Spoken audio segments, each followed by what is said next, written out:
کتنے لوگ ہیں جو اخلاق کے اعتبار سے بلند درجے پہ پہنچ جاتے ہیں، کتنے لوگ ہیں جو اپنی قوم کو اونچا اٹھاتے ہیں، اپنے خاندان کی بڑائی کے لیے کام کرتے ہیں۔ یاد رکھیے گا، کوئی بھی اعلیٰ درجے کا کام قربانی کے بغیر نہیں ہوتا۔ قربانی انسانی زندگی کی ضرورت ہے۔ اس دنیا کو بنانے والے نے اسے اسی طریقے پر بنایا ہے۔ ہر ایک قربانی کرے، یہاں کسی قسم کی کوئی کامیابی قربانی کی حد تک کوشش کیے بغیر حاصل نہیں ہوتی۔ اگر کوئی شخص چاہے کہ بڑے بڑے لفظ بول کر اور ادھر ادھر کی کاروائیاں کر کے ترقی کر لے تو یہ خوش خیالی ہے، خام خیالی ہے۔ اللہ تعالیٰ کی دنیا میں ایسا واقعہ نہیں ہوتا۔ پھر ایسی دنیا میں یہ کیسے ممکن ہو جائے کہ اللہ تعالیٰ قربانی کے بغیر ہی کسی سے خوش ہو جائے؟ آپ اپنا وقت لگائیں گے نا، اپنے رب سے کہیں یا اللہ تیرے لیے، من کا ولکا، کہیے تجھ سے ہے، تو نے دیا، تیرے لیے ہے۔ سبحان اللہ، اجر کی توقع ہوگی انشاءاللہ۔ تو دنیا میں کسی چیز کو پانے یا نہ پانے کا اصول اللہ تعالیٰ نے مقرر کر دیا۔ وہ اصول کیا ہے؟ قربانی۔ جو قربانی دیتا ہے آگے بڑھ جاتا ہے، جو قربانی نہیں دیتا وہ آگے نہیں بڑھتا۔ تو اگر آپ اپنے رب کو خوش کرنا چاہتے ہیں تو اپنے آپ کو قربان کرنا پڑے گا۔ You have to sacrifice your time۔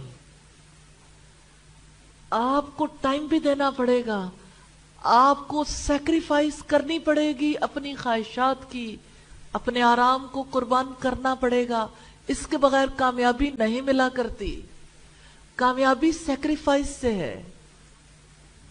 ایک ہی اصول ہے کامیابی کا، قربانی۔ قربانی سے رب کا قرب ملتا ہے۔ اللہ تعالیٰ اسی کو اپنا سب کچھ دیتا ہے جس نے اپنا سب کچھ اپنے رب کو دے دیا۔ تو اب دیکھیں کتنا کچھ آپ نے اپنے لیے رکھا ہوا ہے۔ جب آپ دیں گے تو وہ بھی دے گا انشاءاللہ۔ قربانی کی قیمت دیے بغیر اللہ کے نظام میں کسی کو کچھ بھی نہیں مل سکتا۔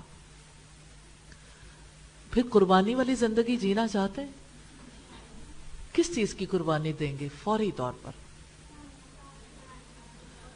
وقت اور آرام کی قربانی، خواہشات کی قربانی، اور کس چیز کی قربانی دیں گے؟ نفس کی۔ اچھا جی سادہ جی، قربانی دینے کے لیے تیار ہو جاتے ہیں الحمدللہ، بیج بھی بویا جاتا ہے، درخت بھی نکل آتا ہے، لیکن جو درخت کو تند و تیز ہوائیں خراب کرتی ہیں نا، وہ جذبات بہت ٹھنڈے کر دیتی ہیں۔ تندی باد مخالف سے نہ گھبرا اے عقاب، یہ تو چلتی ہے تجھے اونچا اڑانے کے لیے۔ یہ اللہ کا اصول ہے، ریلی۔ مخالفت، دشمنی آگے بڑھانے کے لیے ہوتی ہے، اسے اپنے حق میں برا نہ سمجھے۔ سادہ جی، میری بھابھی آئی ہوئی تھی، ان سے میں نے آپ کے اصول کے مطابق کہ جو بھی آئے اس کو بھی جو کچھ آپ نے سیکھا وہ بتانا۔ ان سے میں نے ڈسکس کرنا شروع کیا، جب بات میری ختم ہوئی کہتی تم یاد کیسے کر لیتی ہو اتنا؟ اس کے بعد میری سسٹر آئیں، وہ کہنے لگی تم تو پورا گھر تمہارا ڈسٹرب ہوا ہوا ہے، تمہارے بچے اگنور ہو رہے ہیں۔ پھر میرے ہسبینڈ نے کل کہہ دیا تم تو مجھے کرائے کا ہسبینڈ لے کر آئی ہو، ٹائم نہیں دیتی۔ وہ چیزیں میرے مائنڈ پہ اتنا اثر کر رہی ہیں کہ یقین جانے جیسے میرا دماغ بند نہیں ہو گیا، بالکل ایسے ہو گیا جیسے کام نہیں کر رہا۔ دیکھیں، جب انسان ایک لائف سٹائل چھوڑ کے دوسرا اپناتا ہے تو ابتدا میں ایسا ہوتا ہے، مشکل ہوتا ہے تھوڑا سا۔ دیکھ رہی ہوں صرف آپ مجھے نظر آ رہی، مجھے سائڈ پہ کچھ نظر نہیں آ رہا، اس قدر میرا برین ڈپریس ہوا ہوا۔ دیکھیں، بات یہ ہے کہ کچھ کھو کر ہی کچھ پانا پڑتا ہے، ایسا نہیں ہو سکتا، قربانی تو دینی پڑتی۔ اور آپ یہ دیکھیں کہ حقوق کے میدان میں حق دینا ہے، لیکن آپ سوچیں کہ کوئی انسان کسی دوسرے انسان کا مالک تو نہیں ہے، مالک نہیں ہے۔ ہاں البتہ مناسب وقت دینا، مناسب کھانا کھلانا، مناسب جو ہے وہ جو آپ اللہ تعالیٰ کی رضا کے لیے اور اللہ تعالیٰ سے مدد مانگیں کہ یا اللہ تو مجھے اس معاملے میں بھی سیدھے راستے پہ چلا دینا، تو اللہ تعالیٰ انشاءاللہ آپ کو یہ فہم دیں گے کہ کس طرح چیزوں کو آرگنائز کرنا ہے۔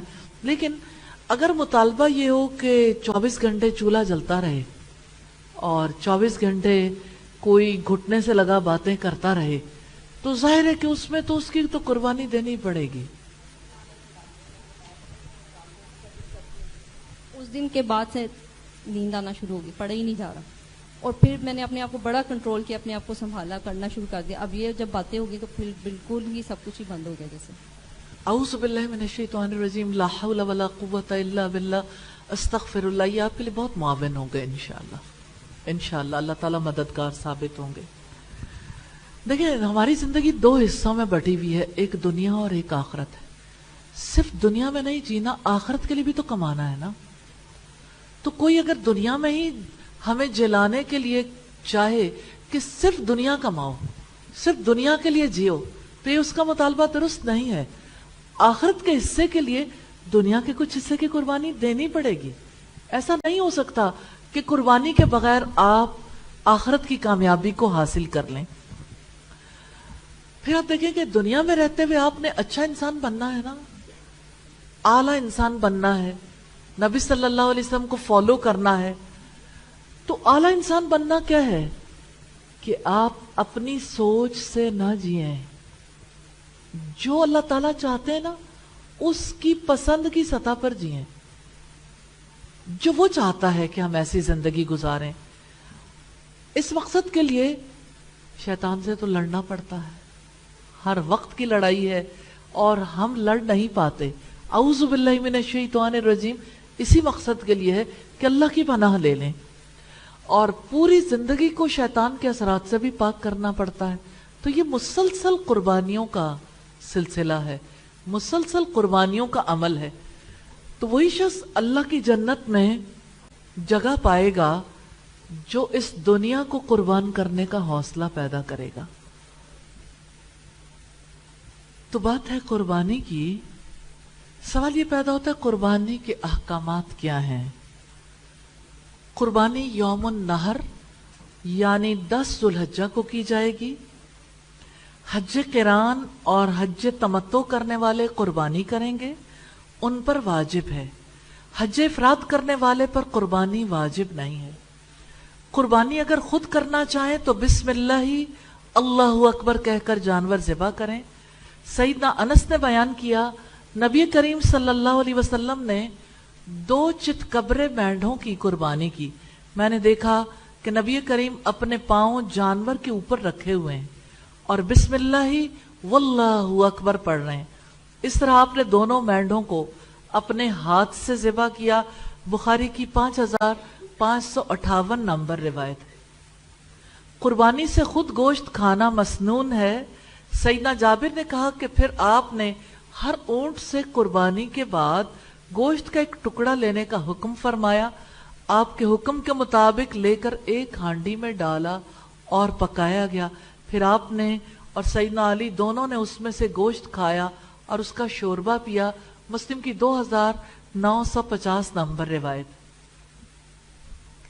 कुर्बानी से फुकरा को भी खिलाए। नबी सल्लल्लाहु अलैहि वसल्लम ने हज्जतुल विदा में 100 ऊंट कुर्बान किए थे। 63 ऊंट अपने हाथ से ज़िबा किए। इतनी थकावट के बाद ही कुर्बानी का गोश्त खाने का मजा आता है। कुर्बान करना आसान काम नहीं होता। तो मैं जब भी पढ़ती हूँ कि रसूलुल्लाह ने कुर्बानी का गोश्त खाया, हज़रत अली ने भी फिर शोरबा पिया, तो उस शोरबे ने उन्हें कितनी तक़वियत दी होगी ना, कितनी कुव्वत मिली होगी। कुर्बानी से फुकरा को भी खिलाएं। मिना में या मक्का में किसी भी जगह हुदूद हरम के अंदर कुर्बानी करना जायज है। सईदना जाबिर बिन अब्दुल्लाह बयान करते हैं, रसूलुल्लाह ने फरमाया, मक्का के तमाम रास्ते चलने की जगह हैं और हर जगह नहर दुरुस्त है। अबू दाऊद की 1937 नंबर रिवायत है। किसी दूसरे से कुर्बानी करवाना जायज है। नबी सल्लल्लाहु अलैहि वसल्लम ने खुद भी ऊंट ज़िबा किए थे, सईदना अली से भी करवाए थे। सईदना जाबिर से कहा कि फिर आप सईदना जाबिर ने कहा फिर आप नहर की जगह 63 ऊंट अपने दस्ते मुबारक से नहर किए, बाकी सईदना अली को दिए, उन्होंने नहर किए। हजरत अली ने कितने ऊंट ज़िबा किए थे? 37। 63 और 37 जमा कर लें, 100 बन जाएंगे। आपने उनको अपनी कुर्बानी में शरीक कर लिया था। मुस्लिम की 2950 नंबर रिवायत है। अगर 10 ज़ुल्हिज्जा को किसी वजह से कुर्बानी न कर सके तो अय्याम तशरीक 11, 12, 13 ज़ुल्हिज्जा की असर तक कुर्बानी कर सकते हैं। ये बहकी और सुनन कुबरा की रिवायत है। एक से ज्यादा कुर्बानियां करना चाहे तो ये रसूलुल्लाह की सुन्नत है। जो शख्स कुर्बानी की इस्तिताअत न रखता हो वो अय्याम हज में 3 और वापस आकर 7 रोजे रखे। कुर्बानी की रकम मुस्तहिकीन तक पहुंचाने के लिए बैंक में जमा करवाई जा सकती है। शेख अबू बकर जाबिर अल जजायरी लिखते हैं, कुर्बानी और हजामत का फलसफा यह है कि अपने आला तरीन मकसद को हासिल करने पर इसके जरिए से वो शुक्र का ऐलान और खुशी का इजहार करते हैं। अल्लाह का शुक्र अदा करने के लिए जानवर कुर्बान करते हैं, बैतुल्लाह की जियारत के लिए अपना मैल खत्म करते हैं और गुबार दूर करते हैं। यह हज मबरूर की रिवायत है। फिर फरमाया वत्तकुल्लाह, और अल्लाह ताला से डर जाओ, यानी उससे सवाब की उम्मीद रखकर उसके अहकामात की इताअत करते हुए उसके अजाबों के खौफ से उसके नवाही से इज्तिनाब करते हुए अल्लाह ताला से डर जाओ। अल्लाह ताला ने अपने आप से डरने का हुक्म दिया है ताकि उसके अहकामात और फराइज को पूरा किया जाए। यहाँ अल्लाह ताला ने खास तौर पर हज के हवाले से हुक्म दिया है कि जो हुक्म दिया जाए कर लो, जिससे रोका जाए रुक जाओ। वालमू अन्नल्लाह शदीदुल इकाब, और जान लो बिलाशुबा अल्लाह ताला बहुत सख्त अजाब वाला है।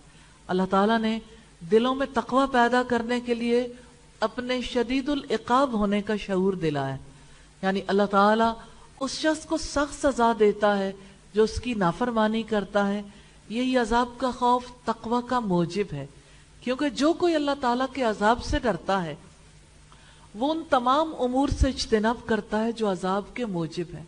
जैसे जो कोई अल्लाह ताला से सवाब की उम्मीद रखता है वो ऐसे काम करता है जो सवाब के मोजिब है, और जो अजाब से नहीं डरता, सवाब की उम्मीद नहीं रखता, वो हराम में घुस जाता है और फराइज को छोड़ देने की जुर्रत का मुर्तकिब होता है। अल्लाह ताला हमें फराइज छोड़ने से बचने की तौफीक अता फरमाए।